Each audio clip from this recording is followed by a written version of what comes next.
You are listening to the Bitter Medicine Podcast on KWAC Radio.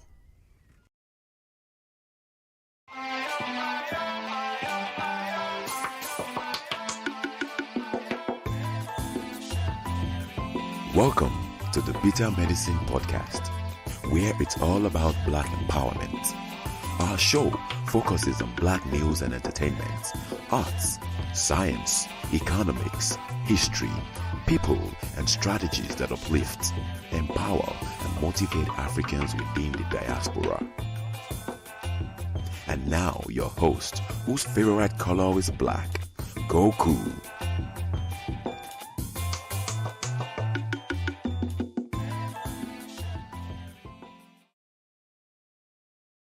Greetings, everyone. This is Koku. Hope everyone's enjoying the beginning of Kwanzaa.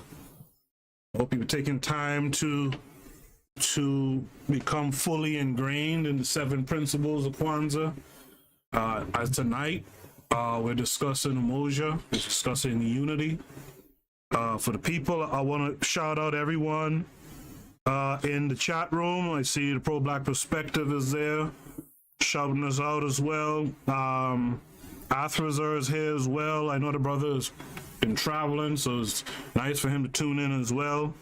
And I see there's a few other silent people in the chat room. But all the same, it's a pleasure to have you guys here. Do I sound okay? Can you guys hear me? I just want to make sure I'm coming through to everyone. Just give me a yes, if you will, if I'm sounding okay, if I'm coming through, and you can make out what I'm saying. Tonight we're discussing unity. This open discussion came about when. Okay, thanks. I'm crystal clear. Thanks a lot. This open discussion idea came about a couple of episodes back when we started to discuss unity. And the thing I had to say about that is that we hear unity spoken of often. Black people got to unite, Africans have to unite, there's songs about it, Africa unite. The thing is, though, that no one ever talks about how to go about doing this, right? Because involved in this concept of uniting and coming together, etc. Peace to sister Renee in the chat room. She mightn't be able to stay long. I know she has family responsibilities. I'm glad you even appeared here today. So yeah, we talk about unity all the time, but never do we ever talk about, what are the steps to attain this unity? What does this unity really look like? And so I figured, on a night like this, first night of Kwanzaa especially, we just discussed Kwanzaa in the last episode. If you didn't catch it, make sure go and check it out. I wanted to hear not from myself, I wanted to hear from you guys. Feel free to click the link. I did put out there earlier the link to the Discord. Feel free to hop on the Discord. If you wanna speak and have your voice heard. Let me get the link again. I'll put it in the chat room. I'll put it in the chat room once again. But yeah, by all means, I want to hear, what do you guys think? The steps to this unity, what does it look like? Right? What do you think it entails? On the screen, for those of you who are live with me, and those of you in the playback, of course, you can see I have this image up. This image is from the Arusha Declaration, which was the declaration that Julius Nyerere, put into place upon taking leadership in the unified country called Tanzania. And it says, we have been oppressed a great deal. We have been exploited a great deal. And we have been disregarded a great deal. It is our weakness that has led to our being oppressed, exploited, disregarded. We now intend to bring about a revolution which will ensure that we are never again victims of these things. You know, you guys are probably familiar with the old story of who's this guy? It's damn, I'm drawing a blank. There's this old story about the oxen and the lion. Basically, you know, the story goes along the lines of a lion used to prowl about a field in which 4 oxen used to dwell. Many a time he tried to attack them, but whenever he came near, they turned their tails to one another. Meaning, you know, they turned their backs against each other's backs to see around them. So that whenever he approached them, he was met by the horns of one of them, no matter what direction. At last, however, they fell into a quarrel amongst themselves, and each went off to pasture alone in a separate corner of the field. Well, of course, at that time, that's when the lion attacked. He attacked them one by one, and he soon made an end of all 4 of them. I still can't believe why I can't remember. Aesop. That's an Aesop fable. Right? And the idea, the moral of that fable is to say, united we stand and divided we fall. Right? There was a guy who came sometime later, a guy named Sam Croxall, and he kind of updated the story a little bit, calling it The Lion and the 4 Bulls. And the way that story goes is that 4 bulls, which had entered into a very, very strong friendship, they always kept near one another and they fed together. The lion often saw them and as often had a mind to make one of them his prey. But though he could easily have subdued any of them singly, yet he was afraid to attack the whole alliance, as knowing they would have been too hard for him, and therefore contented himself for the present with keeping at a distance. So by showing a unified front, your enemy, even though they're seething at the mouth, even though they're chomping at the bit to get at you, this unity is too much, right? So this is the kind of idea here, but here's where it goes back. At last, perceiving no attempt was to be made upon them as long as this combination held, the lion took occasion by whispers and hints to foment jealousies and raise divisions among them. If you were with me in the last episode, Erzuliism on YouTube, he, while we were reading through that paper talking about Karenga and Kwanzaa, etc., there's a part of that story where Karenga and the Black Panthers had major issues, and there's a claim that Karenga was working with the cops and all this type of stuff against the Panthers, etc. And Erzuliism asks a question: well, how is it that these black folks who are leaders of organizations, and you can extend that to even nations, how is it they don't see the game that the cops are playing, that the powers that be are playing? And the powers that be are pitting people against one another, because, as I said in the show, if the allies are fighting against one another, the enemy wins. Right? And so what the enemy does exactly what this updated fable says, right? Spreads whispers and hints and all this kind of foolishness. And so then there comes the infighting.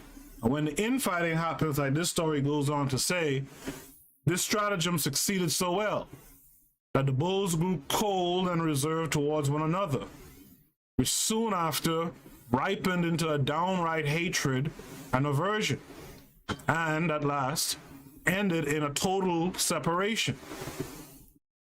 The lion had now obtained his ends, and as impossible as it was for him to hurt them while they were united, he found no difficulty, now they were parted, to seize and devour every bull, one after another. And that's how we are as black folks, right? We are separated, and even in discussions about how we should go forward, we're separated. Here comes someone knocking that belief and back and forth, and at the end of the day, this is why we have so many different blocks, so many different organizations, so many different movements within movements. And while it is good and it's fine, in my opinion, for our people to be a part of something, right? You should be a part of something. The problem is we got too much people a part of too many different somethings.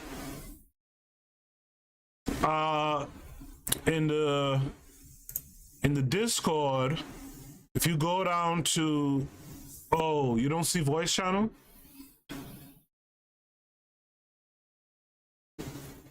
Let me see something.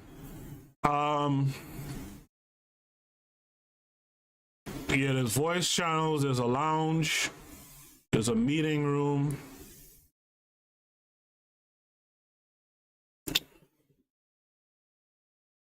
Hold on a second.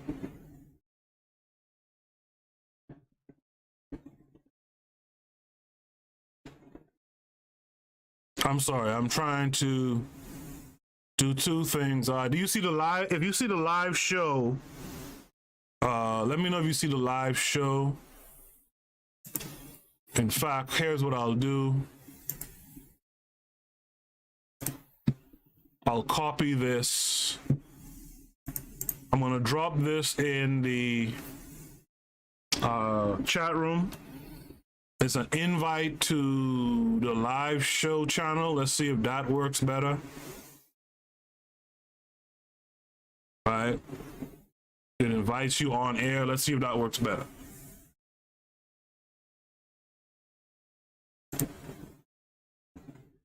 So yeah, and so this is where we are.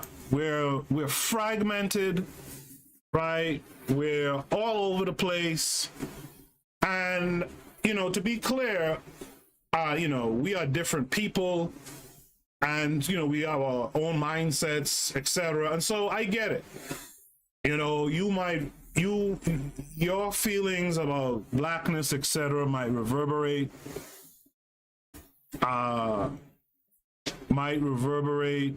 Sister Renee, if you're here, can you, I think you have the privileges, can you go into the Discord and change the privileges for Oni?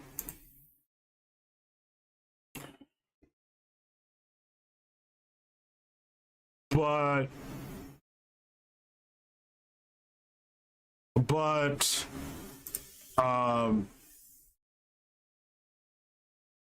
yeah, but so like I'm saying, we are here today to talk about what are these steps, right? How do we unify people? And in fact, I'm gonna be quiet for a minute here. Let me focus on getting this right. While I get folks into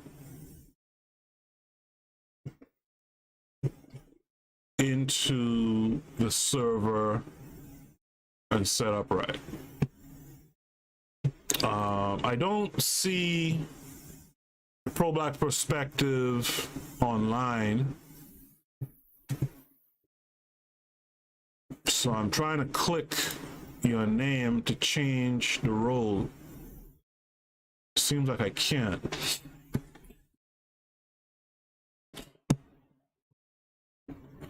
I tell you what I'll do.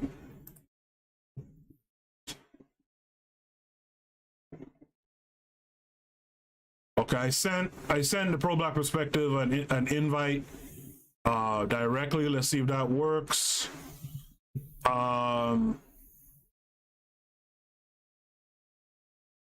Let's see if that works. Thanks, Sister Renee. Let's see if that works. And if anyone else is having problems getting on the Discord, getting to the voice channel, by all means, let me know in the chat, and I'll work on getting you on as well. But in the meantime, I'll still continue talking about, you know, certain things. Like I was doing some reading recently, and I was reading about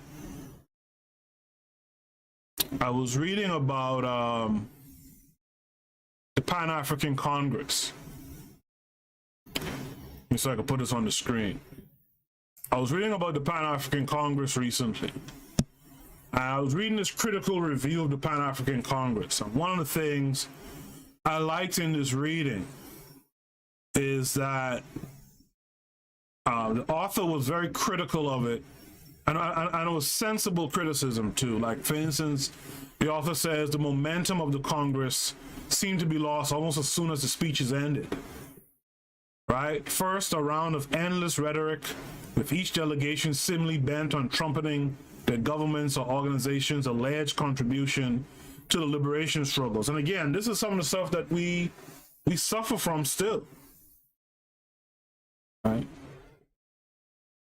We suffer from this type of stuff still going on. Like, we say things, but we never talk about the steps to completing them.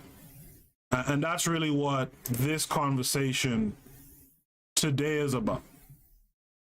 Let me check in chat room.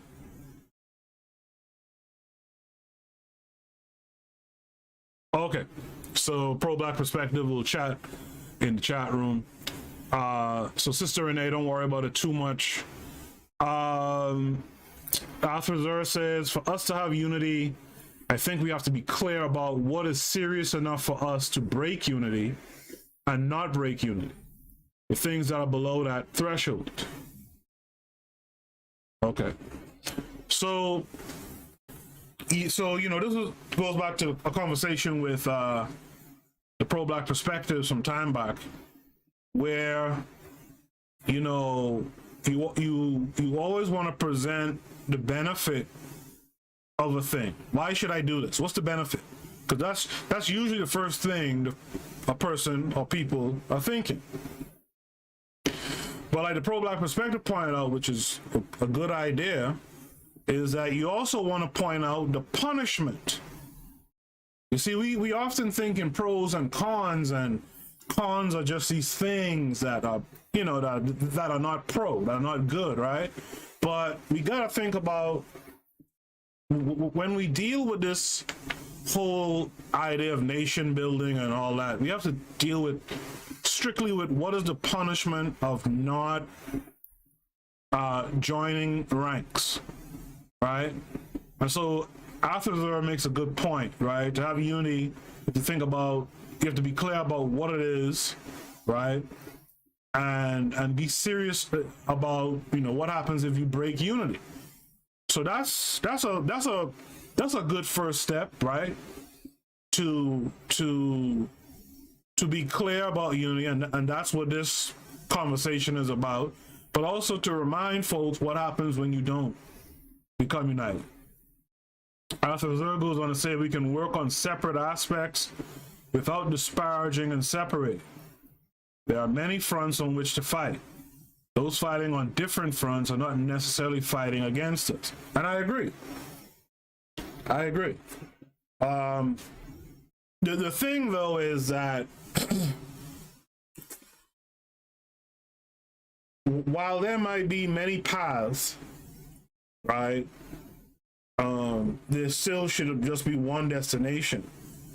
But you do you do want to limit how many paths people take, because again, you got to think about the whole concept of strength in numbers, right? You have to think about strength in numbers, and the strength in numbers bit. If you have a bunch of different roads, you're gonna have people. You're gonna have numbers of people on different roads, and so you won't have the full effect. And so that's one of the things we do have to, in a funny sense, we got to organize how to get organized, right? Like, no shade on anyone, but like, we can't, to stand up on a street corner, for example, and you talking about, read this verse and read that verse, and we are these people and that people. Again, no shade, but hey, man, that's not really it. Let me head to the chat room. The pro-black perspective says, quote, unity presupposes organization. Absolutely. And that's by Kwame Nkrumah. He goes on to say, in theme with Athrother, we need to be organized with a shared, tangible goal. Absolutely. And to me, to just say nation building is not enough as a goal.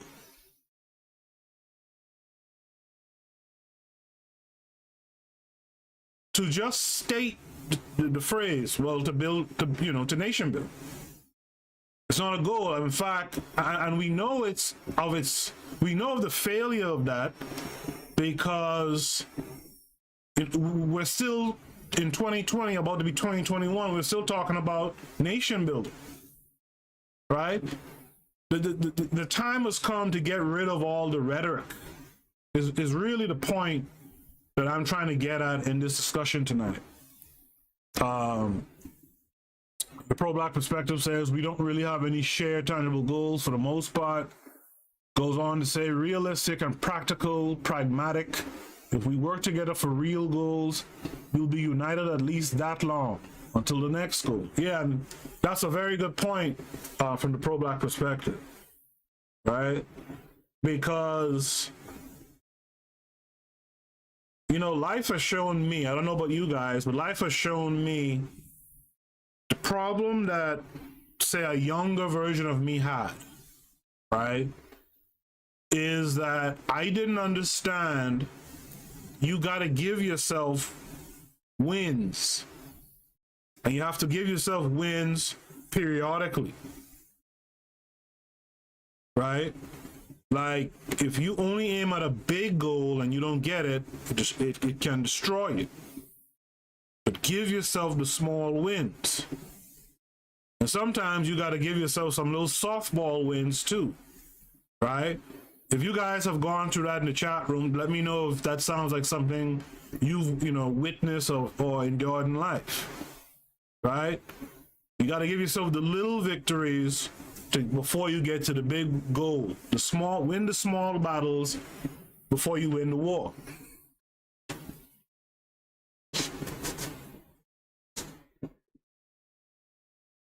And after you get that goal as a people, right? Talking about being unified as a people here. After you get that goal, then you move on to the next goal. But each of these goals, each of these milestones, right? That's how we should look at it, really. Like from a project management view of things. You set milestones, right? And as you attain the milestone, remember the milestones are just steps towards the finished product, right? We need to set we need to set these little milestones and have the milestones well defined. And that too is a way to keep people united. Like the pro-black perspective said, if you and I, and I, and I, and I, and I, and I, right, if a bunch of yous and I's, right, succeed at a small goal, we'll be more inclined to want to work together towards the next goal. And so we'll stay united to get to and through the next goal, and so on and so forth. Arthur says, yes, we have to have the tangible goals because it is going to take sacrifice to reach those goals. Unity is a great sacrifice. So if we're not clear about what we're sacrificing for, ... Yeah, if we're not clear what we're sacrificing for, he goes on to say, we have to have intermediate steps. Yes, nation building is one of the ultimate goals. The pro-black perspective says, yeah, nation building and revolution are too abstract, right? Pro-black perspective goes on to say, like Arthur says, open up a bar called The Office. If we work on that goal, we're united. And if we keep working with each other and making projects, we'll practice unity. The Office. Open up a bar called The Office. That's funny. I'm heading to the office, honey. Yeah. And when you look at it like that, like what we've been discussing so far, what we've heard from the brethren in the chat room, you know, then we have to put into practice certain ideologies of, to be frank with you, certain human resources ideologies, right?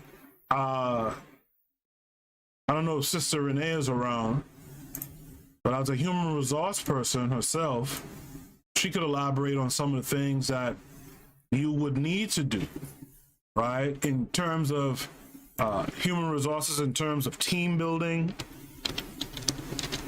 right? Retention, you know, so like if you look at the cycle in HR, where people is a major resource, right? So I'm talking in terms of HR now, I'm talking in terms of project management. In project management, one of the knowledge areas is resources. And by resources, they're talking about people, right? And so you then have to understand how to work with people. I believe it's come to a point amongst Black society, African people, that we don't fully understand how to work with each other. And funny enough, I think a lot of the, you know, speaking of The Office, right, I think a lot of the tools that are used to build up a business, for example, right, I think those are the things that we need to kind of focus on. Team building exercises. What are some of the things, this is to you guys who are with me right now, what are some of the things, you know, exercises we can do that's, you know, African-centered, that will be good to team build amongst our people?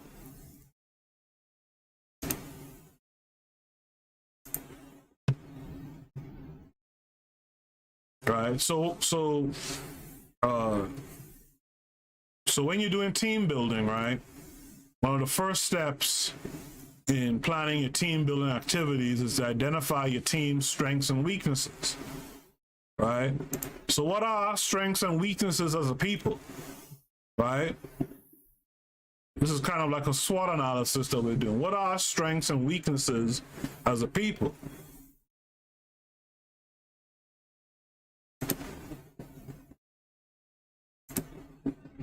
You know, has anyone ever done a SWOT analysis of African people? Let me look that up.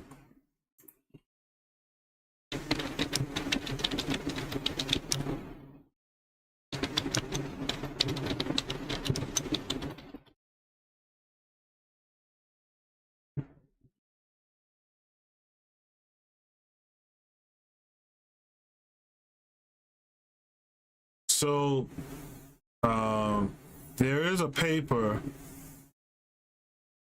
that is titled "The Strengths and Weaknesses of the Young Black Men, Masculinities and Mental Health," right?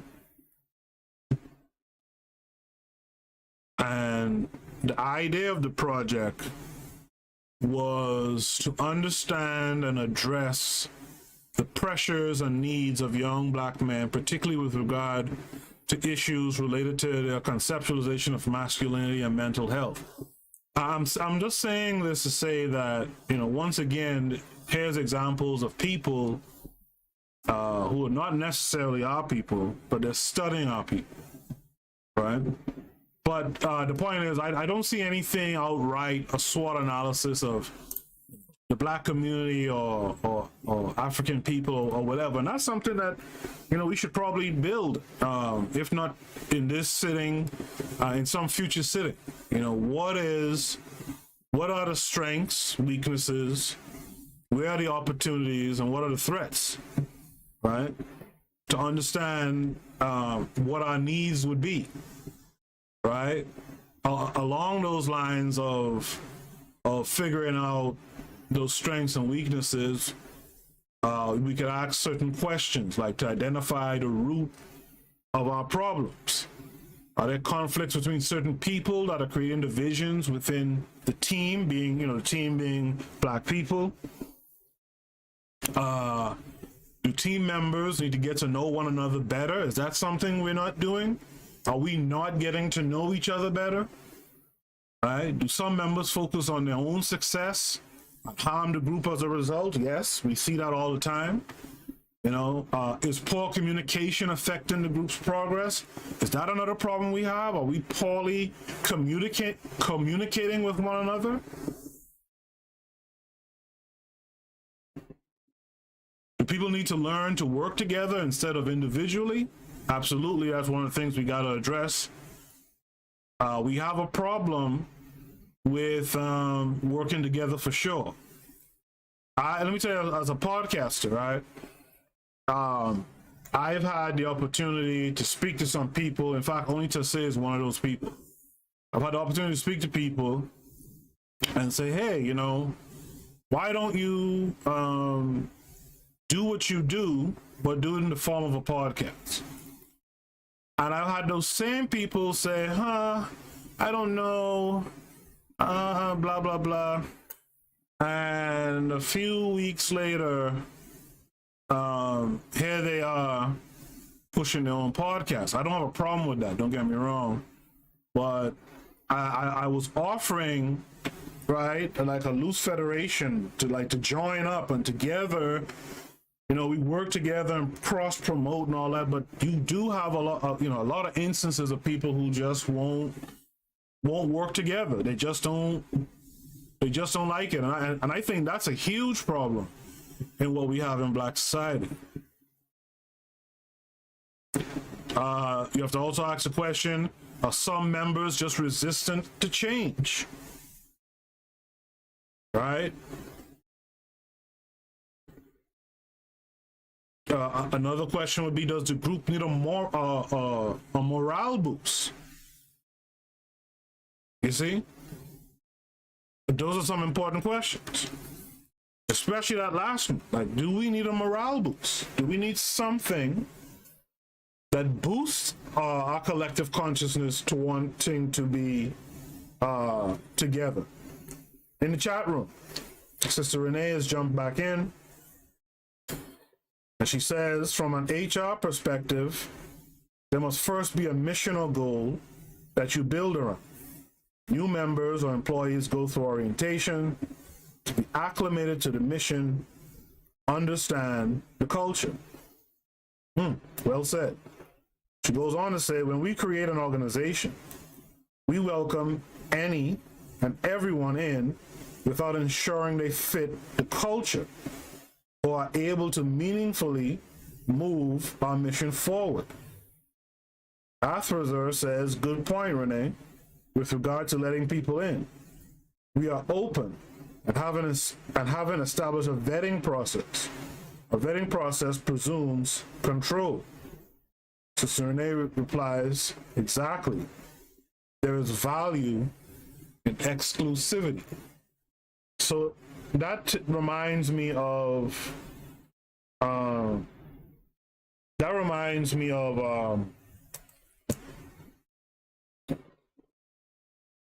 a tweet I put up earlier today. In that tweet, I said that the problem with African socialism, as you know, you guys who've been listening, African socialism has come up a lot.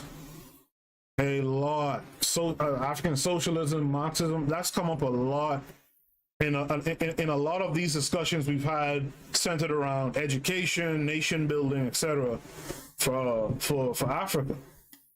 And my tweet today was the problem with African socialism, it's too social.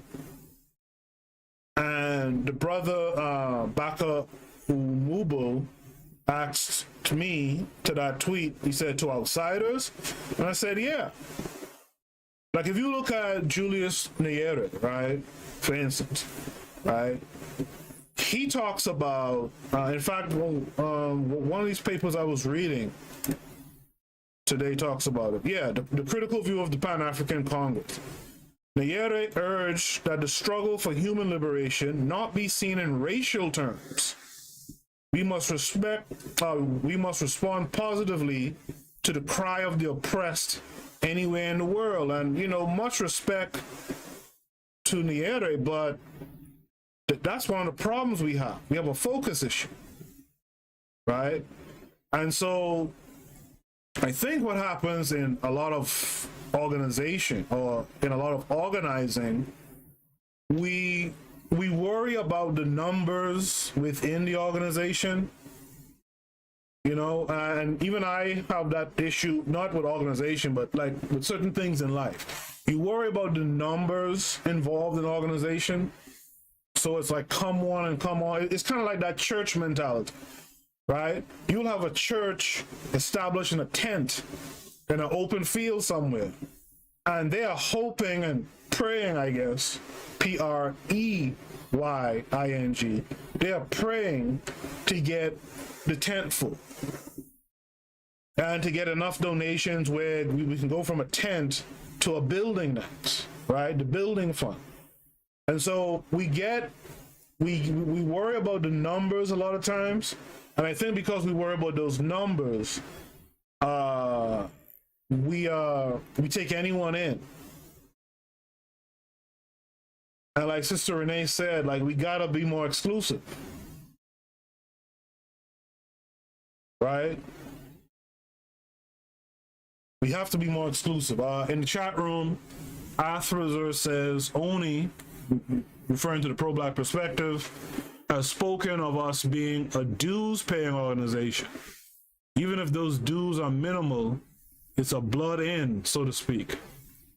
The Pro-Black Perspective weighs in and says, yeah, and blood in gotta be big.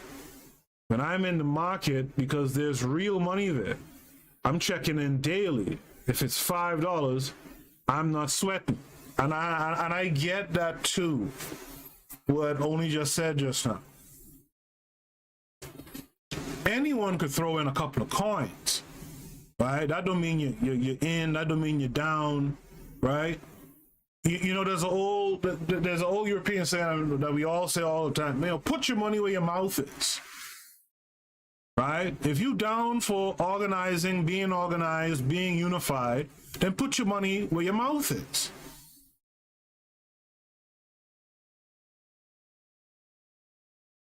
And so the idea of a dues-paying organization is wonderful because, listen, in anything we do, if you remember, I had an episode a long time ago talking about we have to take a business approach to organizing. I also had one where I talked about having a scientific approach. Well, two of those things are true, right? But you have to have a business approach.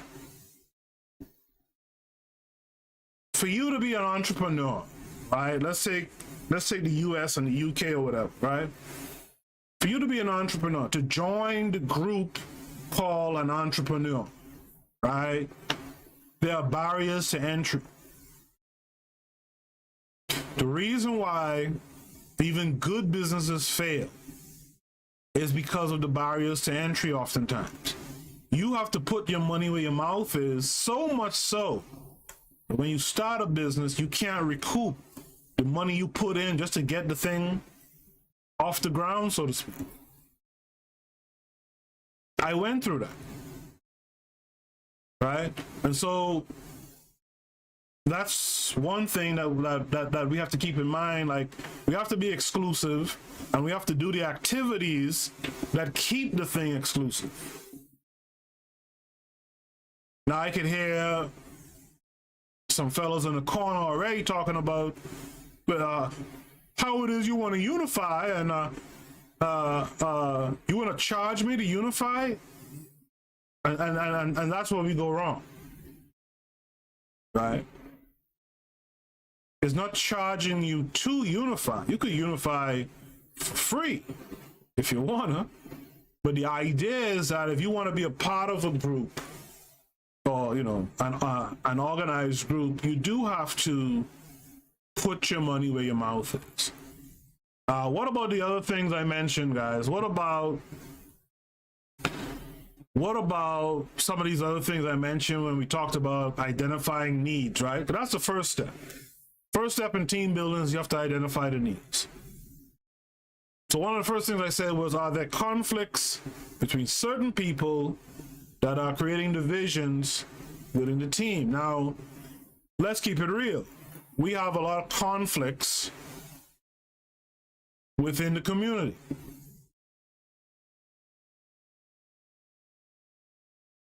How do we deal with the conflicts? And I'm talking not rhetoric, but how do we deal? And I'm asking those of you who are live with me right now, how do we deal with the conflicts in society?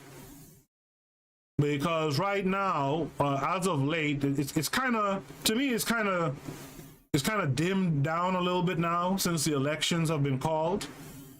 But leading up to the elections, we had a major issue, right, between the so-called ADOS that splintered out into the FBA versus the rest of the African world, right? Versus Pan-Africanism.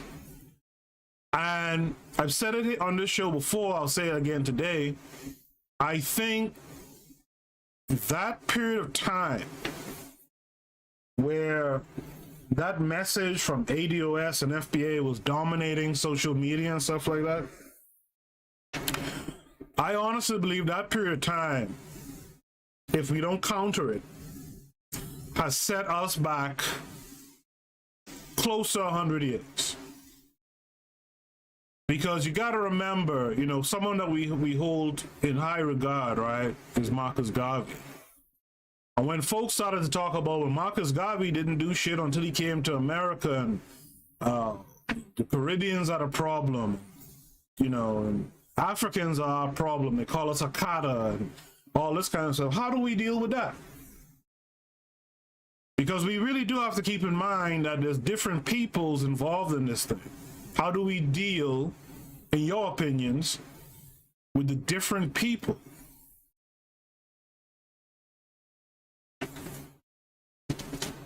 Bearing in mind, we've been trying for a long time now to get everyone to understand we're all Africans.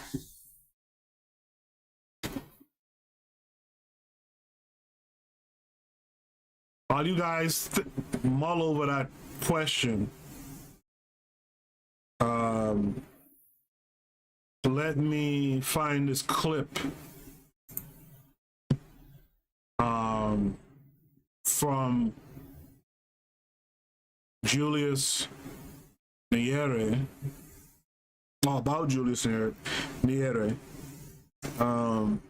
to play for you guys. Hopefully this works. Problem. So you guys think about that. Post your answers into the chat room. I'll read them on air in a few. Let me see if I can get this thing to work. Hopefully it works well.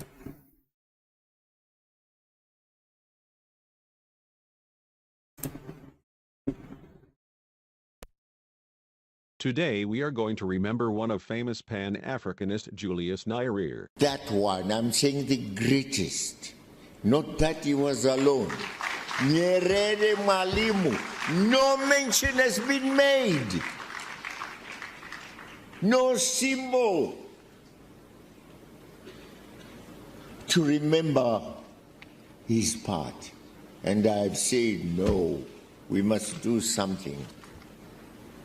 We will do something.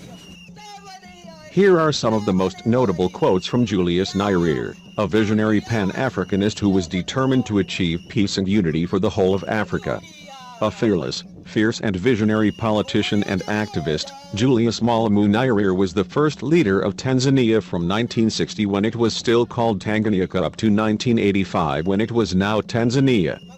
Julius Nyerere is famous for his stance on African nationalism and African socialism, with an unwavering spirit that led him to promote a political philosophy called Ujamaa. With a respectable title of Mwalimu, which means teacher in Swahili, he was one of the founding fathers of the Organization for African Unity. Below are some of his most notable quotes worth remembering. 1. Democracy is not a bottle of Coca-Cola which you can import. Democracy should develop according to that particular country. I never went to a country, saw many parties and assumed that it is democratic. You cannot define democracy purely in terms of multi-partist parties. June 1991 in Brazil when asked about single and multi-party democracy. 2. Freedom to many means immediate betterment, as if by magic unless I can meet at least some of these aspirations, my support will wane and my head will roll just as surely as the tickbird follows the rhino. When he became Prime Minister of Tanganyika, 1960. 3. African nationalism is meaningless, dangerous, anachronistic, if it is not, at the same time, Pan-Africanism. As quoted in Rupert Emerson's Pan-Africanism, 2009. 4. No nation has the right to make decisions for another nation. No people for another people. From a Peaceful New Year speech, Tanzania, January 1968. 5. Unity will not make us rich, but it can make it difficult for Africa and the African peoples to be disregarded and humiliated. Speech given in Accra, Ghana, March 6, 1997. 6. Education is not a way of escaping poverty, it is a way of fighting it. 7. Capitalism means that the masses will work, and a few people, who may not labor at all, will benefit from that work. The few will sit down to a banquet, and the masses will eat whatever is left over. From a speech written and delivered on January 2, 1973 in Khartoum. 8. Those who receive this privilege therefore, have a duty to repay the sacrifice which others have made. They are like the man who has been given all the food available in a starving village in order that he might have strength to bring supplies back from a distant place. If he takes this food and does not bring help to his brothers, he is a traitor. Similarly, if any of the young men and women who are given an education by the people of this republic adopt attitudes of superiority, or fail to use their knowledge to help the development of this country, then they are betraying our union. On Higher Education, 1960s. UDSM Alumni Newsletter, Volume 7. Number 2, November 2007, ISSN 0856-8805.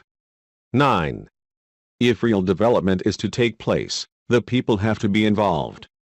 Julius Kambarage Nyerere, 1974. Man and Development, Binadamu na Maendeleo.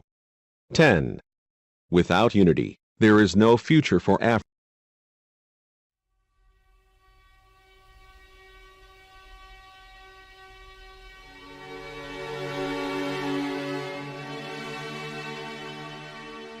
A promise made in the dark, lit by a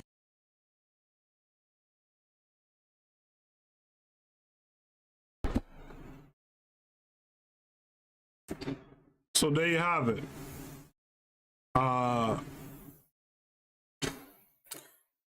Without unity, Africa is going to be doomed, and that includes the continent. If you guys hear me, let me know. I just got to make sure I'm back and you guys can hear me. But that's that's a person in Julius Nyerere who pretty much did it. Right? There's some errors in how he did some parts of it, like I mentioned in that tweet concerning socialism, but I mean he pretty much did it. And if you want, you guys should check out, if you haven't done so already, you guys should check out the Arusha Declaration. I think Onita say read this in an episode. So go and check out that episode if I'm correct. Onita say let me know if I'm correct. Check out that episode where he read this declaration. Pretty sure he did. If not, maybe I'll do it in the future. In the chat room, Sister Renee says, just as other companies have a PR team that handles communication to the public, when and if we counter, we should all be in agreement on what that messaging is to minimize bickering and confusion. So, yeah, so it's like that messaging will have to be pro-African, pan-African, right? What do you do, though, when you have a number of our people? If it was just one or two people, I would say, okay, fine, let them be. What do you do if you only have like one or two people? I'm sorry, what do you do if you have more than just a few who are anti-African at this point? The quick answer would be, well, forget them. But I don't know if that's the best answer.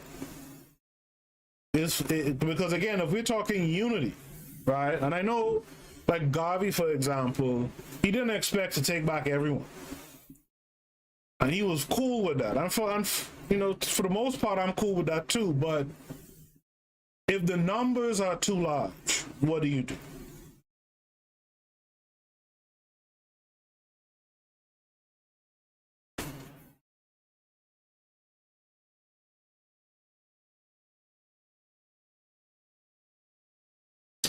In the chat room, Pro Black Perspective says, I feel like I did in reference to reading that declaration, but I don't remember either. Yeah, it gets, after you've done a lot of these episodes, man, you forget what you've done before, to be honest.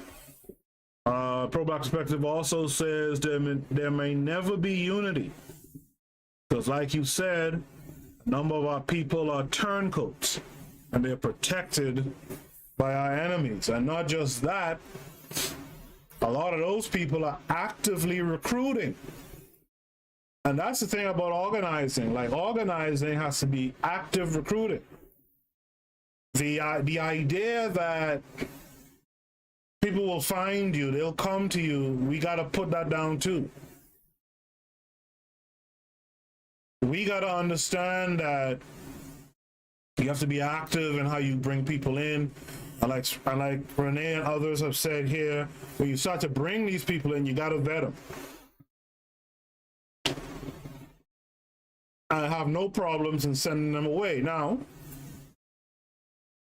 what's the old African proverb, Oni, about the child will burn down the village to feel his warmth? Is that correct? Because we got that problem too, and that's an African proverb that tells us, listen, you saw a version of this play out in the Black Panther movie. If you exclude folks and they're on the outside looking in, right? They're bound to burn down your shit, right? Just to feel its warmth, just to feel something. So you see, again, like what Onita said there, he said there may never be unity. And that's the shame of it. But it's something that we might have to be kind of real about. Instead of always talking about, we got to unite. The empty rhetoric does nothing for us.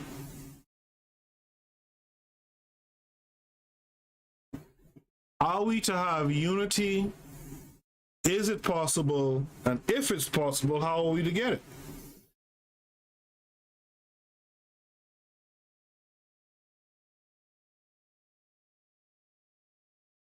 Now, me saying this, make no mistake, you should still try. You should still try. And we gotta take the right. Those of us who are gonna try, we gotta get together. We really gotta work on answering some of these questions that I put out there tonight. Right? How do you deal with the conflicts? How do you get people to know one another better? Right? Because that's a part of building trust too. A part of uniting is being trusting as well. Do we have a communication problem?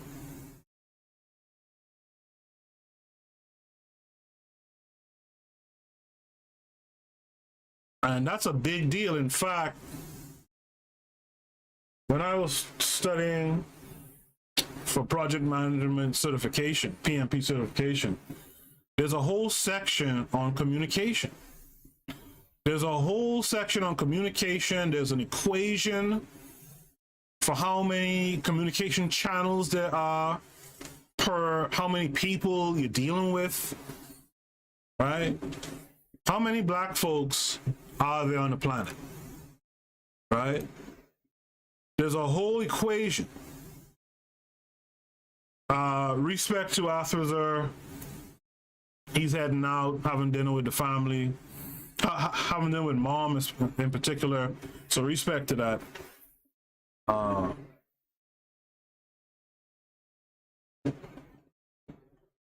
Only to say the pro-black perspective, but only to say talks about in his book, and you guys should be picking up that book as well. He talks about how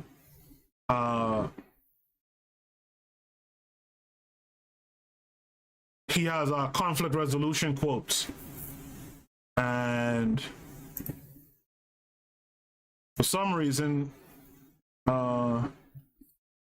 posted something that I cannot. It's giving me an error when I try to show it. I don't know why that is, but I'll read it. The quote is, "The actual site of a first-class house that a Negro has built is 10 times more potent than pages of discussion about a house that he ought to build, or perhaps could build." And that's from Booker T. Washington.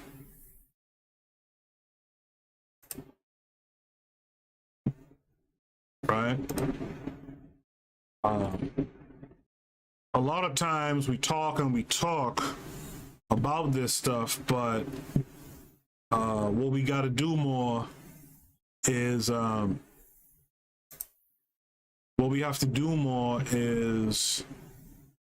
just do it sometimes. And we can't pay attention to the numbers a lot of times. We just got to do it. So I think this is the PDF version of what Oni is talking about. So we're talking about conflict resolution, right? He says conflict between true African nationalists is a rarity, yet it is possible. Therefore, African nationalists, particularly African nationalist leadership, need a tool to resolve conflicts, right? So you see here, Oni was thinking ahead. Our ancestors and Ankobia have provided the wisdom. In the African Blood Siblings, which was Oni's organization, If the conflicting individuals are unable to come to a resolution, the leadership must. The leader informs the membership of the conflict, shares in advance the following proverbs, formulates questions instrumental to the strategic advantage at stake, and deliberates with the membership on resolving the conflict, ultimately judging the situation to advance our global restoration. And that term global restoration is an excellent term, right? If we are to be restored, we have to take ordered steps to be restored. If you're going to restore a car engine, you don't do it haphazardly. There's steps to it, right? Should a resolution entail the loss of a member, all members should be informed as to the justification, its relevance, its impact, and its importance. Sister Renee, you having had a lot of HR experience, how does this sound to you coming from the HR realm? All leaders are expected to strategically judge and effectively communicate the strategy upon request. Too many African nationalist organizations were destroyed internally. With Faith, the African Blood Siblings presents this collection of proverbs to the world in support of the strengthening of our institutions and our institutions at home and abroad.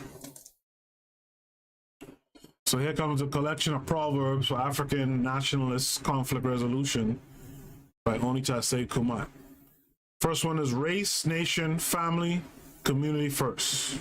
That's from Oni himself. The next one is what reveals itself to me ceases to be mysterious from me alone. If I unveil it to anyone else, he hears mere words which betray the living sense. Profanation, but never revelation. It's an African proverb. Right? So that speaks to communication, and you have to understand your communication channels, how many there are. You can't overlook any. Everyone in a project, in the project management world, everyone needs to be informed. Everyone needs to be informed. You do have some higher priority people, right? And you have lower priority people as well. But in general, everyone who has a stake in the project should be informed. The next African proverb is a counsel who understands proverbs soon sets difficult matters aright. Next African proverb is no discussion can throw light if it wanders from the real point. That's a good one, right? Next one is I did not choose my community, that is society or race. It is the community that chose me by giving birth to me, by bringing me where I am. The community has responsibilities to me as I have responsibilities vis-a-vis to it.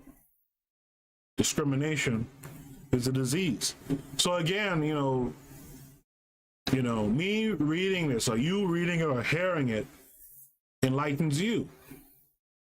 But we need to be able to get this type of information out to the masses of our people. So this is why I say you cannot stop. It might be hard, it might even be impossible to unify at this point because of all the different things that have happened.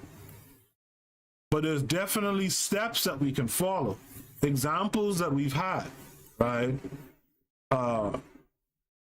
That can bring us something closer, right? That can get us closer to this unity. And again, united we stand, divided we fall. Right? United we stand, divided we fall. In the chat room, Sister Renee says that is a good strategy for a smaller organization. The larger organization may have to modify that strategy. What strategy is that again, Sister Renee? Sister Renee goes on to say transparency builds trust. tends to make people more loyal when they know what's going on and why. Yeah, when I learned that project management stuff, like I learned something that's very interesting. You know, there's a matrix that you follow where you look at the stakeholders in a project, right? And you divide stakeholders into like, I forget the wording now, but you divide them in a way where like you have the people who are most attentive, the people who are less attentive, right? And in either case, the people get information, but right, so they're all informed. Like they can't say, well, I didn't receive any information. You know, I don't know what's going on. No, once you're a stakeholder, you get information, but certain priorities or certain events, the information is in a way prioritized to those people who are more attentive. And so, you know, that's a type of transparency that's done in a lot of projects. And that should be probably what we do here. Everyone can get the information, but the people who are really, you know, that blood in concept that Onita said and Arthur spoke about earlier, right? That blood in concept, if we have that going on, and the people who are really blood in, they really get the information, which is one of the silly things about like the Black Panthers, for example.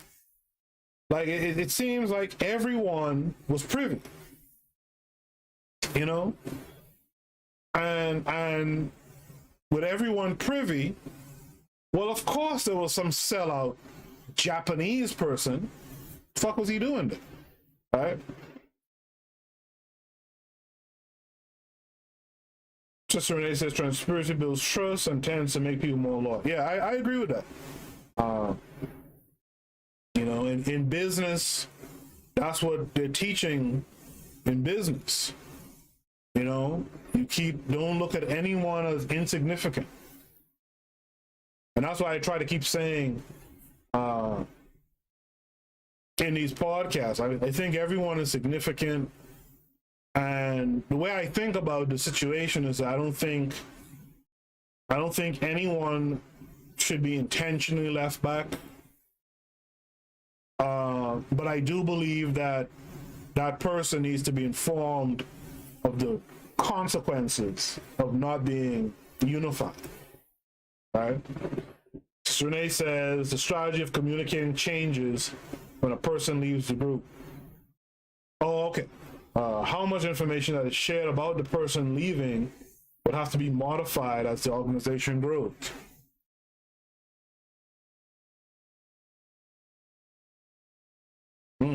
Interesting. So you're referring to what Oni was talking about up here, where the leader informs membership of the conflict, shares in advance the following proverbs, formulates questions instrumental to the strategic advantages at stake, and deliberates with the membership on resolving the conflict, ultimately judging the situation to advance our global restoration. Should a resolution entail the loss of a member, all members should be informed as to the justification, its relevance, its impact, and its importance.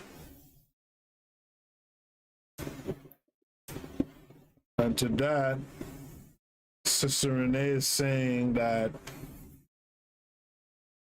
that's good in small groups, not so much in larger groups. Okay. Okay. So yeah. So quick vote. Quick vote to those of you listening live. Is unity possible? Yay or nay? Is unity in our race, our nation, our family, our community, is that possible? Yes or no?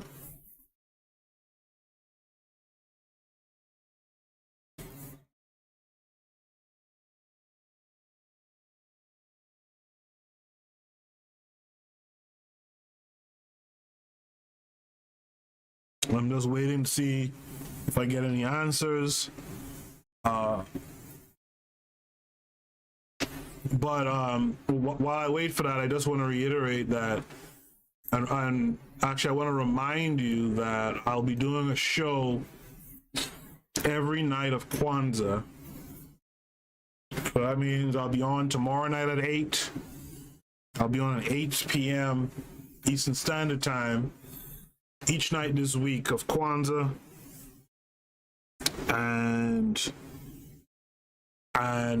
you guys feel free to tune in. Only thing I say says depends on how large you expect, and Renee says absolutely. Okay, so yeah, nationwide on a white nation. Yeah, no, yeah, I get that. Yeah, you know, nationwide on a black nation, maybe. Okay. I like those responses. Sister Renee says absolutely. So if we take those answers together, right?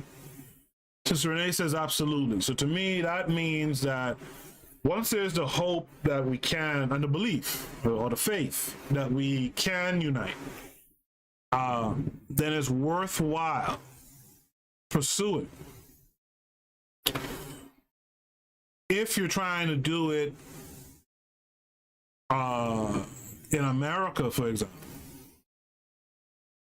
or UK, or Europe or something like that, then it won't happen. And it won't happen for the reasons I stated earlier in the broadcast and in previous broadcasts. Early in the broadcast, I talk about Aesop's fables and the idea of the four bulls or whatever it was, or the four ox. In Aesop's case, but in the other case, when I read from the other guy, where he talked about the lion basically started whispering, whispering and giving hints amongst those animals, which then led them to quarrel amongst each other and separate. That's what would happen if you're trying to organize, in a white nation, right? If you're trying to be, united in a white nation. But if you do it in a black nation, interestingly enough, only to say from the pro-black perspective says, well, maybe. That's an interesting but real answer. Maybe, right? So then that leads me to the next question, and I'm we're gonna tie this up in the next 10 minutes or so, 10 or 12 minutes. If it's a maybe, right? Should we really stop making that one of the common talking points when we talk about nation building? When we talk about black folks, Africans, should we take out this concept of unity in our talking points? Even though the action of organizing or building organizations is the action of working towards unity, should we just stop talking about it? I, for one, I'm all for talking points, but I think the hollow talking points are just enough already. The general things are just enough.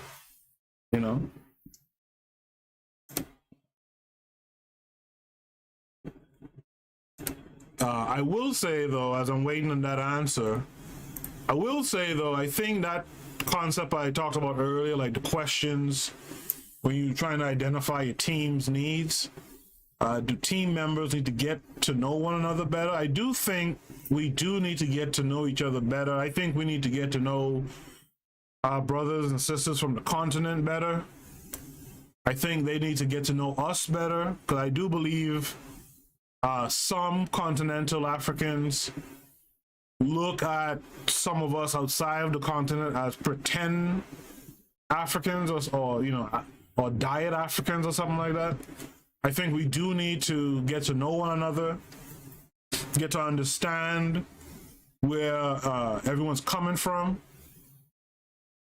because again, when we leave people isolated or feeling outside, as feeling to be like an outsider, as the quote goes, they'll burn down the nation.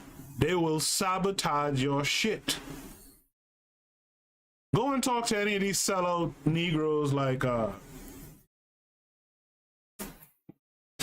Tommy Sotomayor or something like that. And what you find out from those guys deep down is that some black person, if the sellout is male, usually it's a female, a black female, shitted on them or something like that back in the day when they were 18. Sometimes it's their mom who does it, and they just, they just hate their own people going forward. And they think that whiteness is, that whites are the savior, and I think we got to start to understand each other a little bit better. I think we got to stop writing off our people sometimes. Understand them and bend that tree to grow upright again. I'll just finish out a couple more of these proverbs. Hold a true friend with both hands. It's an African proverb. Men who are in earnest are not afraid of consequences. Marcus Garvey. An ignorant man is always a slave. An ignorant man is always a slave. The event which transpired 5,000 years ago, 5 years ago, 5 minutes ago, have determined what will happen 5 minutes from now, 5 years from now, or 5,000 years from now. All history is a current event, and that's true.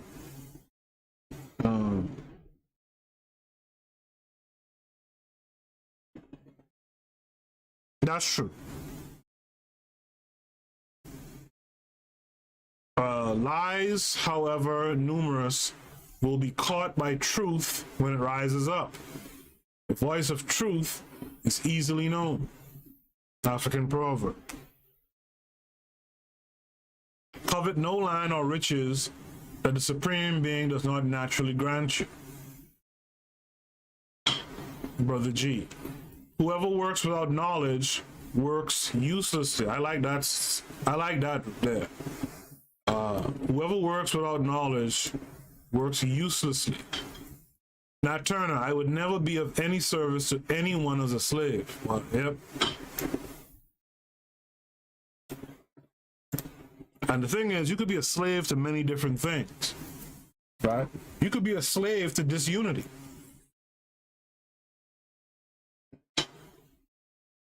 Be courageous if you would be true. Truth and courage go together. African proverb. When there's no enemy within, the enemies outside cannot hurt you. And that's, I've talked about this very quote in the past. I did an episode around it where you have to identify your enemies. And I think, if anything, if any efforts are going to be put into unity, I think the effort that has to be put in is to teach our people who is your enemy, and that your enemy doesn't look like you, or that your enemy should not look like you, right? And teach them who the real enemy is and how the real enemy goes about keeping you at war. To me, I think if there's any step towards creating unity, to me, I think that's the best path you could take. Imagine if you could, and there's other things that accompanies it, but imagine if you could go to Chicago and you could convince, you had charismatic leaders, African-centered, charismatic leaders, who can go into like Chicago and tell the youth in Chicago or the youth in Brownsville, Brooklyn, or what have you, right? That, look, man, that guy who looks like you, wearing the red or the blue, whatever shit he's wearing, not your enemy. And I know that things have been done in the past, like Dr. John Henry Clark said in that quote earlier. I know the events that transpired, say 5 minutes ago, 5 days ago, or what have you, right? Leads you to feel like, or to feel determined to make something happen in the next 5 minutes or 5 days or what have you. I understand that, but really, this all starts in one place or from one, from one source. And the idea is to distract you fighting amongst one another as opposed to identifying who your real enemy is and taking the fight to them. In the chat room, I see Reverse says one, is that Reverse? Oh yeah, Reverse says one like more from me. Reverse says, I think we are in this problem. It's because of our parent. They misled us in their teaching of any kind of education in general. I hate that. Now we have to take our ignorance as our future burden. So Reverse, thanks for the like, by the way. Make sure to subscribe, click the bell so that you're informed when we're on again. But I want you to, if you don't mind, in the chat room, Reverse, I want you to expand on that thought a little bit. You said, I think we are in this problem because of our parents. They misled us in their teaching of any kind of education in general. I hate that. Now we have to take their ignorance as our future burden. I hear you, and I'll tell you something. At one time, maybe I thought like that as well. But I've come to realize that you are not your parents. Or at least you don't have you have the choice not to be your parent. And this is especially true if you have become a parent yourself. Okay, Reverse, thanks for subscribing. I gotta say it. I gotta say, hey, if you're new here, whatever, subscribe, right? But we don't have to be our parents. And in fact, if we are bringing children into the world and our parents didn't get it right, it's our job to get it right now. You know, I talk about this. I used to talk about this a lot on the show back in the day. That one of my biggest pet peeves is that in Black society, we have this bad nature of making the next generation start from scratch. Just come into the world, figure it out. As if prosperity, and I'm probably gonna do 2 shows tomorrow. If not, I'll do 2 shows on Monday. One show I want to do, I was reading this article about COVID-19 and how it affects Black men and stuff. And it made me think about like this idea. There's 3 things you really need to focus on in life: your health, your wealth, and your relationships. And so like the article talks about how like stress and stuff is handed down, right, from generation to generation. So when they say stuff like diabetes runs in your family, yeah, it runs in your family, you know. And so I want to talk about that in a little bit more detail in a future episode. But the idea I'm getting at is we hand down the wrong things, and then we make the wrong things, you know, each generation make the wrong things become the main thing. What I'm saying to you is that your parents didn't do it right. Now it's your time to do it right. Right? We're in this situation because, yeah, it's true. They make us start from scratch every time. But you could break the cycle.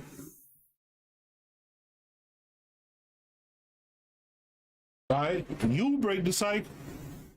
Especially if you have kids. And train them up the right way. Look, I just talked about this last night on the episode the other night. You know, this movie that's getting a lot of critical acclaim, Ma Rainey's Bottom. In there, the late Chadwick Boseman playing this character, and someone steps on his shoes, and they're depicting like 1935 or 1932 or something like that, right? And you had folks doing that stuff back in the day. I remember, you know, I now live in Brooklyn. I've been here a while now. I remember like in Brooklyn, you go in a club like Hawks or something like that back in the day, and you step on someone's shoe, you might not walk out that club alive.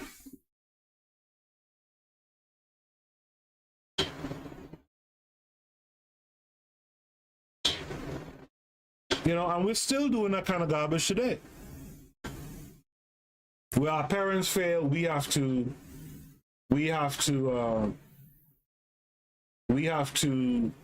correct.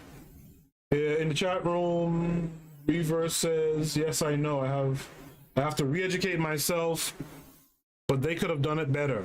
What an embarrassment. Yeah, I mean, you know, let that embarrassment fuel you to do something different. Reverse says, the sins of the father follow the descendants, says the scripture, and I actually hate any kind of religion. African Son, hey African Son,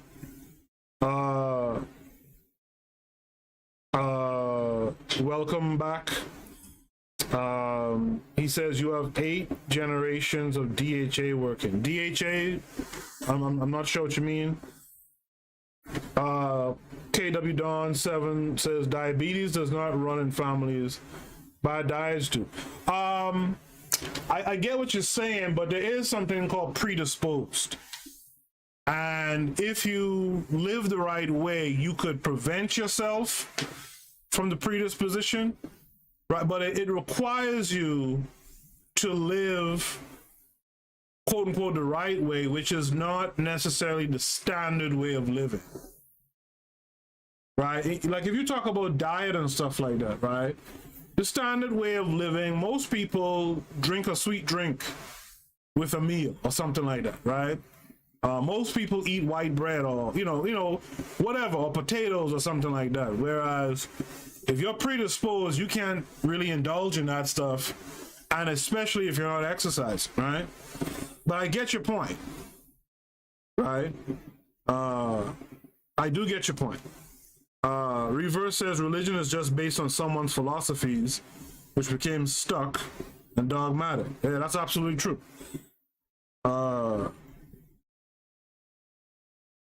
You know, that's absolutely true. But there's something to learn from religion, though. You can learn something from religion. Religion is an organization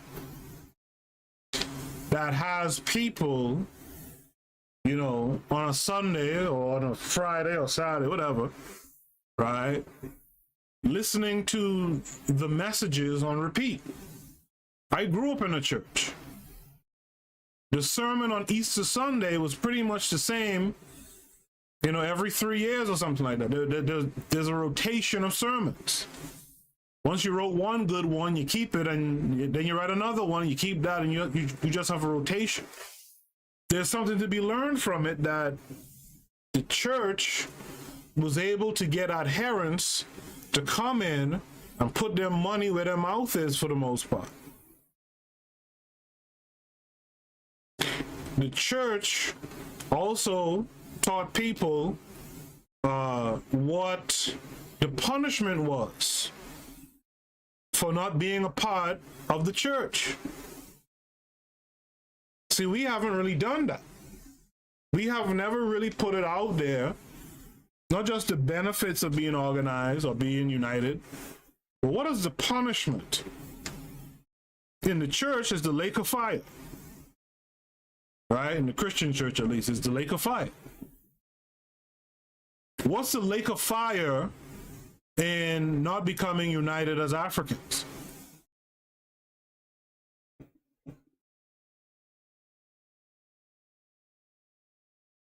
You know, we've never really dealt with that.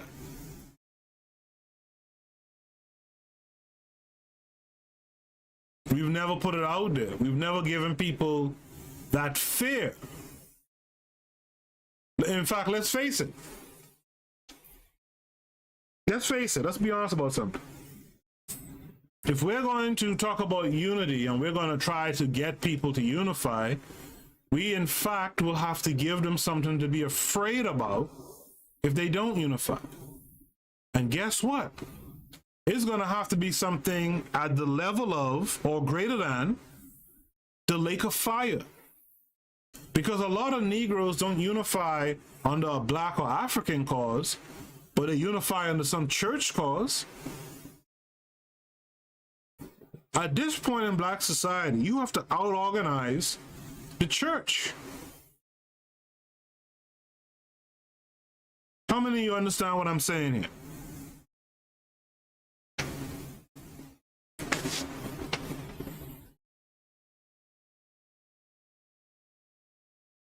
In Aesop's fable that I read earlier, that I talked about earlier, the punishment for those animals not being unified was to be devoured. It's the same punishment for black people. You don't unify, at least to some degree, right? Let's say there's a scale of unity from 1 to 10, where 10 is the highest, right? You know, obviously the most unified you could possibly be, right? We gotta be up on that scale somewhere, at least a 5, 6, 7, somewhere we gotta be there.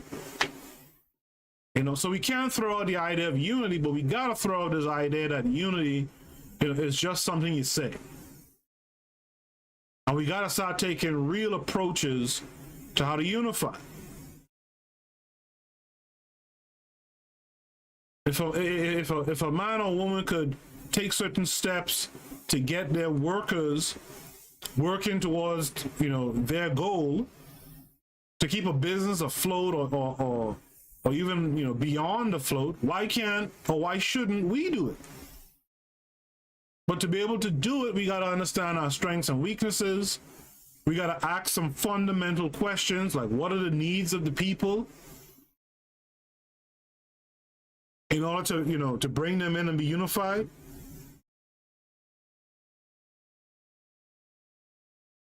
In the chat room, Reverse says religion is just based on someone's philosophies, which became stuck and dogmatic. I did read that before.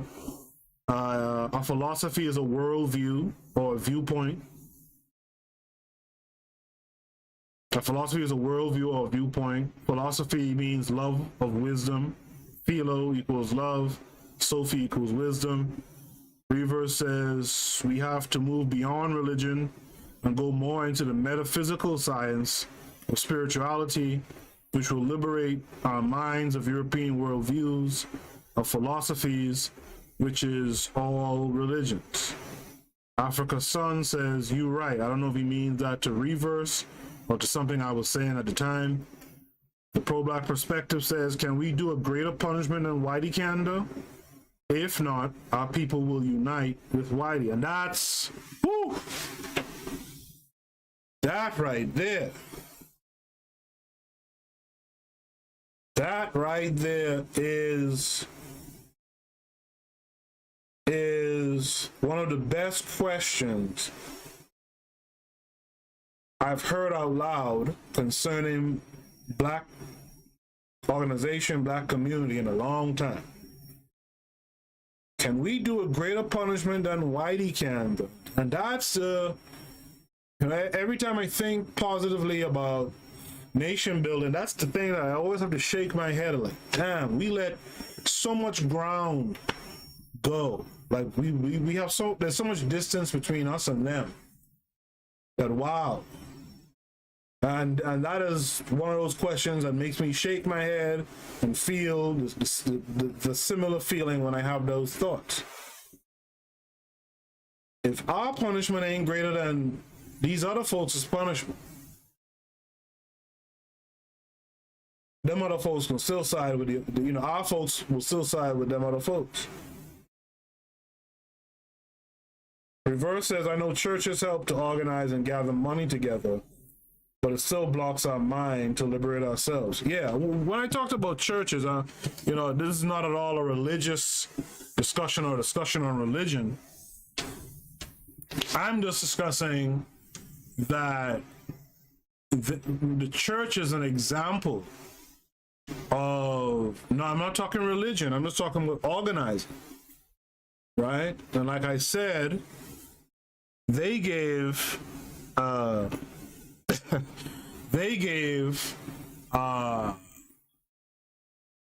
of the greatest fares to early man that you could give. So I mean, let's think about it for a second. Like early man, fire was one of the scariest things to have to contend with. And now you're telling me I'm going to burn in that fire for all eternity? It is one of the greatest punishments conceived by man, as far as the afterlife goes, right? Or the supposed afterlife. You wanted to keep early man, or when I say man, early people in check, tell them you'll burn in hell for the rest of your life. And have them thinking about that time when they lit that match and the shit burned, they didn't like that feeling. Now I'm going to be burned like that all over for eternity. It's one of the greatest things conceived by man. And so if you're going to organize people and get people to get it right, man, by the way, even though that is said in the church, mofos are fornicating the night before, leaving a side woman house the morning of church, and all that old shit too, right? People will still be people. But that activity happens because the church gave them an out. Church told them you guys have to ask for forgiveness and that's it. We don't have that luxury. We don't have the luxury of you selling us out and you then can ask us forgiveness and all will be well.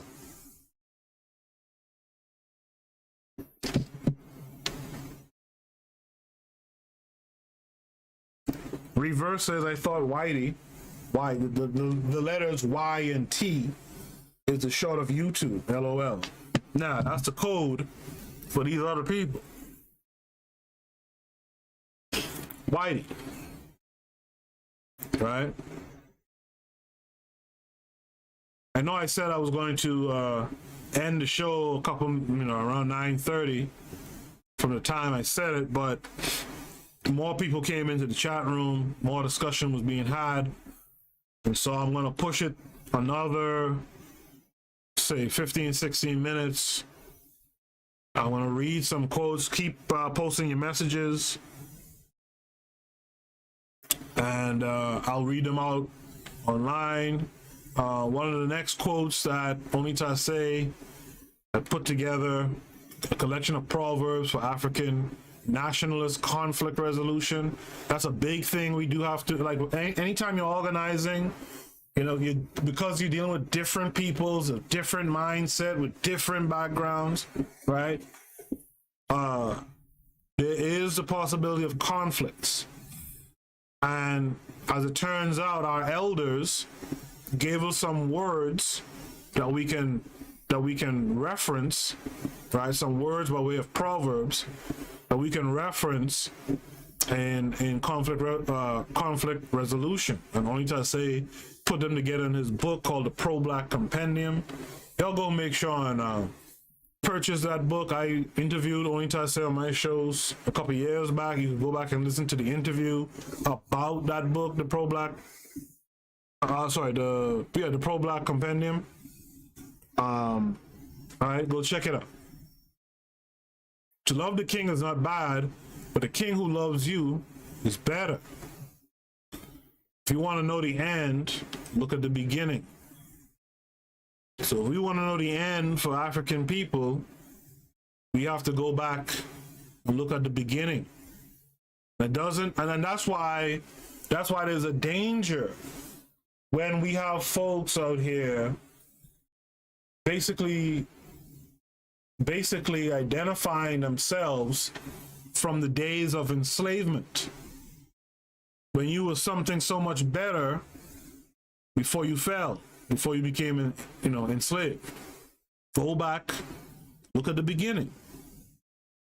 This will tell you what you are capable of.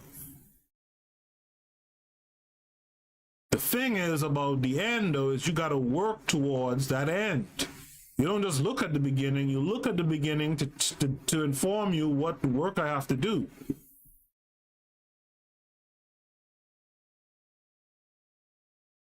You had better all die immediately than live slaves and entail your wretchedness upon your posterity. Henry Highland Garnet. And that, I think about that often. Like I just talked about the distance, the ground that we've given up is vast. Going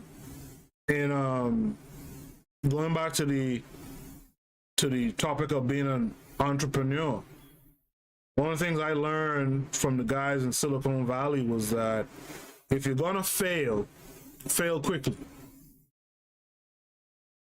Fail quickly.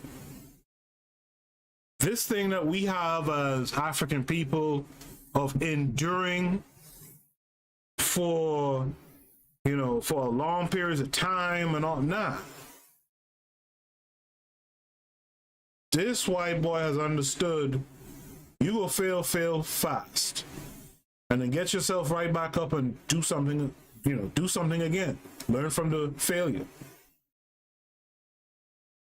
Right? In the chat room,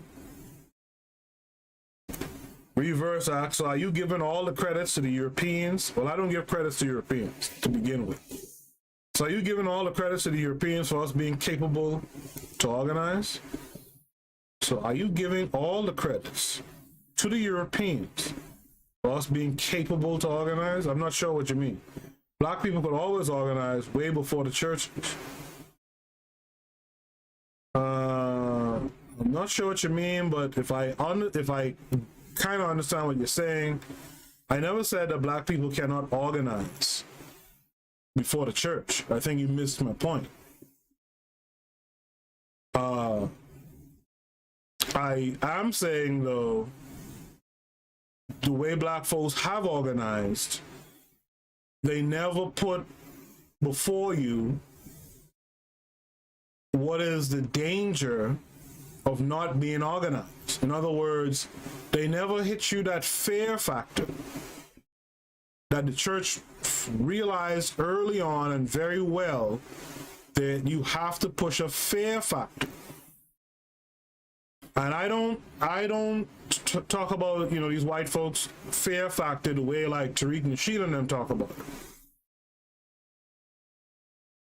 I don't think these white folks are all powerful and all knowing and all this old shit that they talk about. But what I'm saying is, we needed to, from long ago, in fact, you guys tell me what organization, right? And how did they put it? How do they word it that if you don't be organized, I know Gavi has talked about it, but again, I still don't think it had the impact, right? The real fear causing impact that, say, for example, the church found early on. Reverse says, I like the African proverbs. You don't hear it much. We hear all kinds of quotes like Asians, Europeans, and even Indians, but not black Africans. They don't like to give credit to black people. Sad. Reverse says, yes, it's true. Seeing the beginning helps a lot, I think. And finally, Reverse says, I understand now. Okay. Right? The reason why you don't see black or see or hear black proverbs because we are not going to the places to see or hear black proverbs. Again, that's a part of this whole being organized thing, right? If you work at Pepsi, you damn sure better don't be drinking Coke,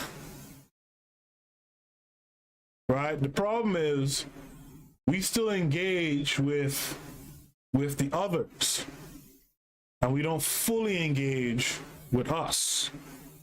And so, you know, that's a part of it too, man. We got to really sit down. We have to really sit down and understand ourselves. I don't think we often really sit down and understand ourselves. Like amongst you in the chat room, you know, do you feel like you understand the African from the continent? I've dated African women, and I still can't say I understand them. Do you think you understand the African from the continent? Do you think you understand the African from the Caribbean? While not being Caribbean yourself, by the way, or not being African yourself. Do you think you understand the African in America?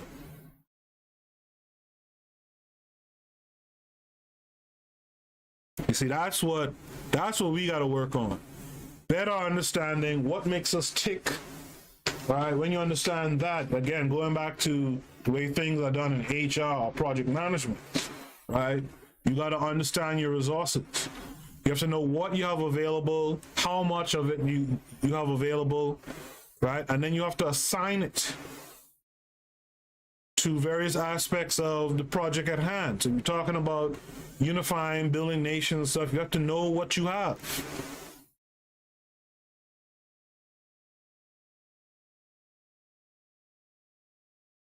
If you're building a house as a project manager and you know you have a painter that can knock out 2 rooms in half the time as your other 2 painters, well, then you know you need that resource.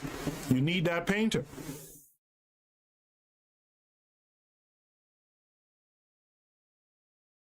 Reverse says, we are too busy with others, but not with ourselves. I didn't understand them, but now I'm starting to do researches about other black people. Yeah, I think that's something, you know, much overlooked. You know, like if you talk to Europeans, right? If you talk to some Europeans, right? We're talking, let's say, like the big one I like to talk about is like the Russians versus the Ukrainians, for example. You call a Ukrainian Russian, they have a problem with you for that, right? You call a Russian Ukrainian, you know, vice versa, they have a problem with that. These people used to be under the same roof, so to speak, right? And if you ask a Ukrainian about a Russian, they'll give you a list of things that makes a Russian a Russian.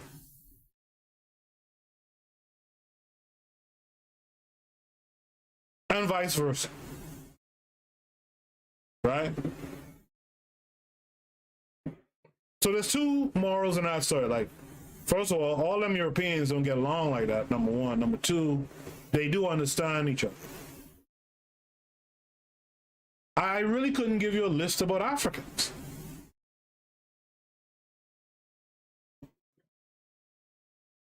Like what is it that makes an African, besides just being from the continent, right? You know, I could talk about being Caribbean, I could talk about what, you know, makes Caribbeans like or similar to Africans or what have you. But anyway, we need to understand those things more.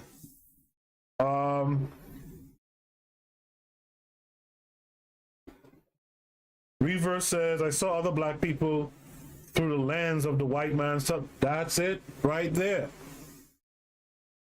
If you work for Coke, don't have your ass drinking Pepsi.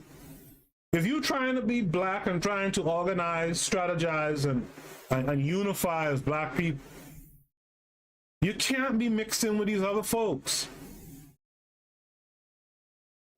I was telling a young guy some time back, like the paper chase, what people call chasing paper, right? The paper chase is fundamentally European.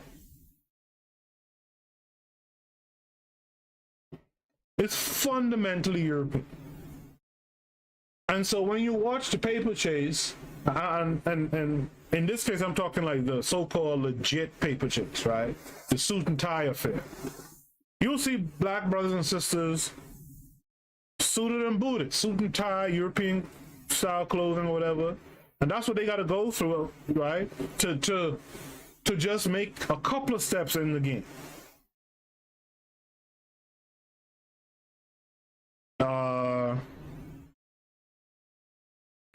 Sister Renee says, I don't understand other black people outside the US. You see, that's honest. Sister Renee says, I have a friend who lives in Ghana, and every time I talk to her, I learn something new about their beliefs and lifestyle. And that's what we got to be doing. Talked about it on the show a couple weeks, maybe a month or so ago back. Like, a lot of us are centered around like the US and the Caribbean, you know, right? Because we're either from the US or we're from the Caribbean and in the US or what have you. And we're not really centering ourselves around Africa or at least some African nation or some African, you know, direction, west, east, south, whatever, central, right? And so we don't really understand our people to a certain extent, or all of our people. And that's one of the first things you got to do to unify a group. Africa Sun says all Africans have the same plight. That's true. And a lot of folks will think, well, because we all have the same plight, then we know one another. But if you operate in business where there's different peoples from different places who are all working towards the same plight, you realize that conflicts arise because of the fact that these are different people. Different backgrounds, different ways of working. And so we got to understand in the real world that even though we all have the same plight, we're all under some, you know, some form or some degree of oppression, but we all, you know, individual peoples, we all, you know, different people culturally, etc., etc. And so we need to understand each other better. Reverse says, haha, paper chase, chasing the paper. Yeah, the paper chase. When people chasing these greens, these, you know, this money. You know, look at black folks in the paper chase. They have to become, you know, similar, you know, in likeness to white folks. That's just a fact.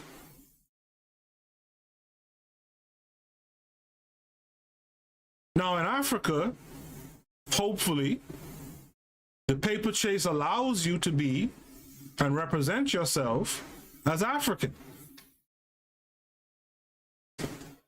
And you know, that's what ultimately we want. We want, when we talk about unity and all that stuff, at the end of the day, we want to be able to be ourselves, right?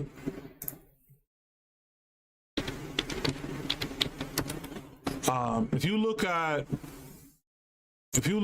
like what this day is supposed to represent, right? Being the first day of Kwanzaa. You know, it's supposed to represent umoja, which is unity, Swahili for unity, right? To strive for and maintain unity in the family, community, nation, and race. So if you notice something in that description, right, it starts with family.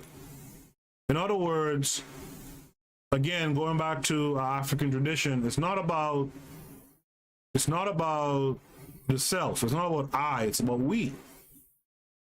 Right? And when you bring enough families under that concept, then you have your community. You bring enough communities under that concept, then you have your nation. And your nation is the power behind your race. Right? And so we have to understand that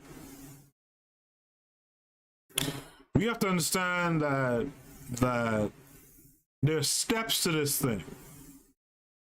And it's not empty steps, but the best steps you could take is work on your family. I talked, Reverse talked about how the parents failed us, blah, blah, blah. Work on your family, right? Work on your family, encourage others to work on theirs.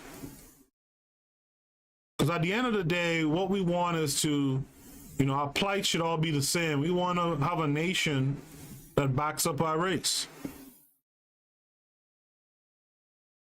Right? And really that's, to me, that's the story of the unity thing.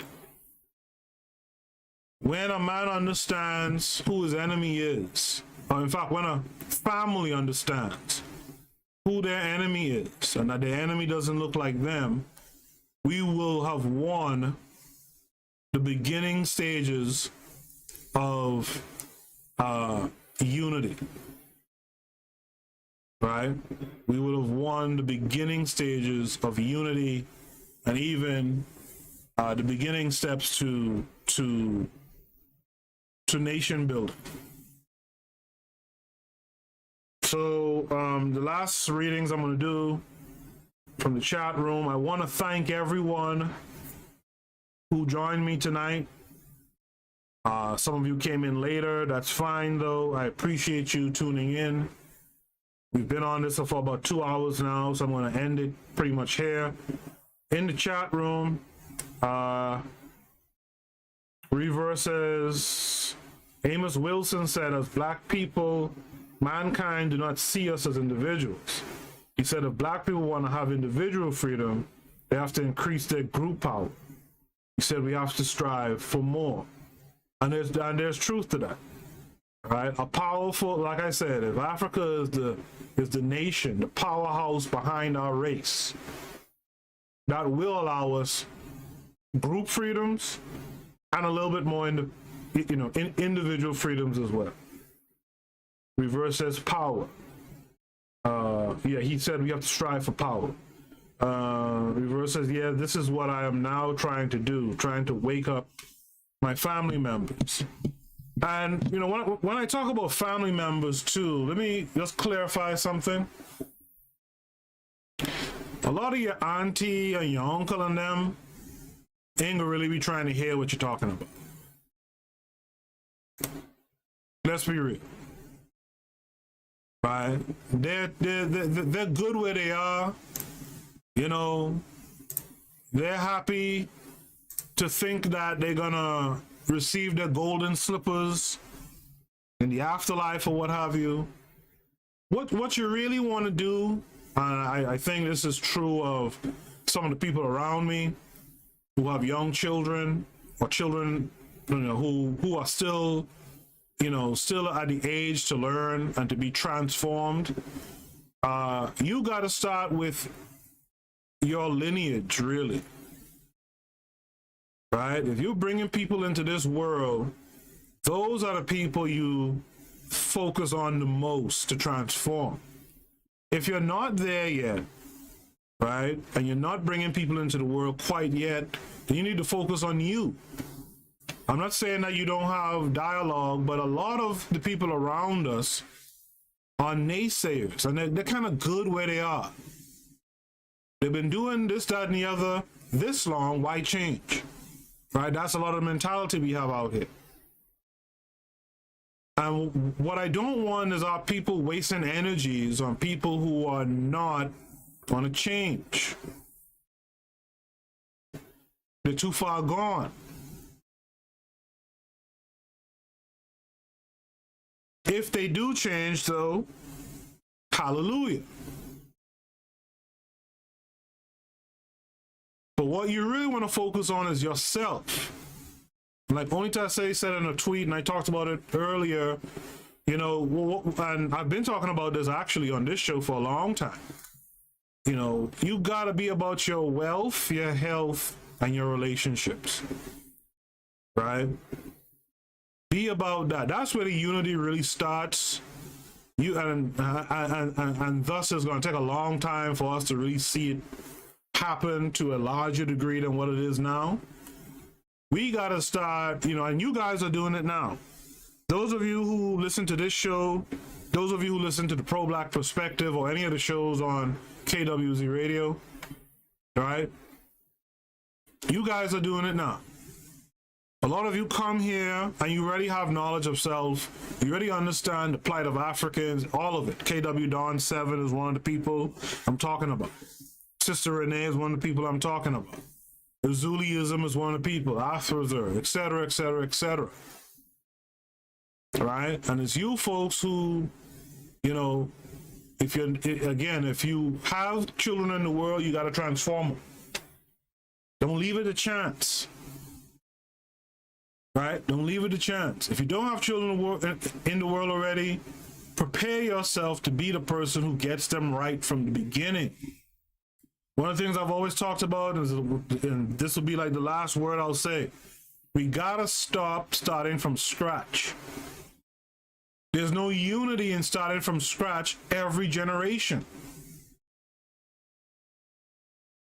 When I or you go to start a business, for example, starting from scratch, who do you talk to? Where do you find information? Where do you go? What do you do next? So we're disjointed because we just leave it up to chance. It's time to stop leaving stuff up to chance now. Okay? Chat room before I go. Reverse says, yes, you're so right. They're so old, it's hard to convince them. Lineage means or equals our descendants, like our children, children's children, etc. Absolutely.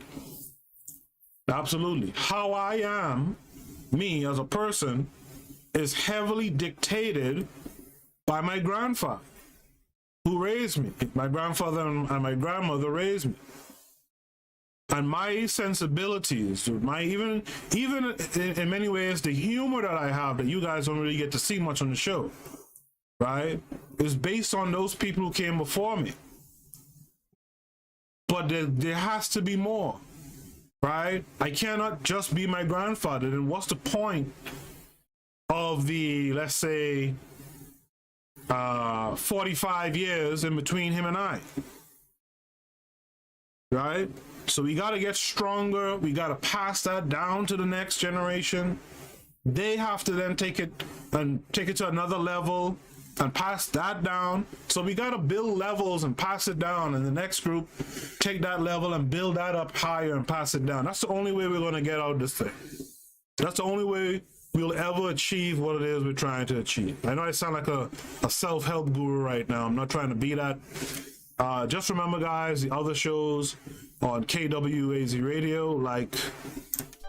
This is DAX. You tune into the Harsh Reality Podcast, with social commentary on the news affecting our community, only on KWAZ Radio. Peace, family. This is Oni, inviting you to listen to the Pro Black Perspective, where black problems are addressed with black solutions. You are listening to the Bitter Medicine Podcast on KWAZ Radio. All right, family, that's been the episode tonight. Open discussion on unity. I know we've talked about it in various ways, and we've gone different paths. But at the end of the day, we still talked about how to go about achieving unity. My last word on it is that we need to take a business and a scientific approach towards unity.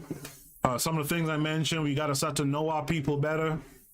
Right, that's a huge one. We gotta start to know our people better. We gotta make sure we good at communicating. We gotta know when to work individually, when we gotta work together. We gotta work on morale boosts. We gotta work on small victories, because small victories is really where you get the morale boost from. If we start getting small victories, we get more entrepreneurs, we get more, innovators. And I know we've had some, don't get me wrong, but we get more innovators, more entrepreneurs who make it big. We create black platforms and we put on more black people. Those are the small victories that will start to bring us together. Right? And as we hit one goal, using project management terminology, as we hit a milestone, we get through it successfully, that will bring us together. So we got to give ourselves a map of milestones of what we need to do first, second, third, and so forth, and when we need to do it by. Okay? And that's how we essentially, we have to manage our people.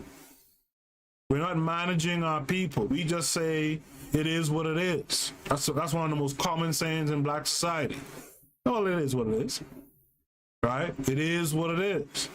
And we got to cut that it is what it is bullshit out and start really managing our people and what our people do in our society. I want to thank you guys for tuning in. Shout out to Pro Black Perspective, good show. Shout out to Renee Moore, who says thanks. Koku, great show. Africa Sun says same air, peace, positivity, and blessings. And to all those who were silent but were here, I appreciate you all. And I will talk to you tomorrow night at 8. Peace.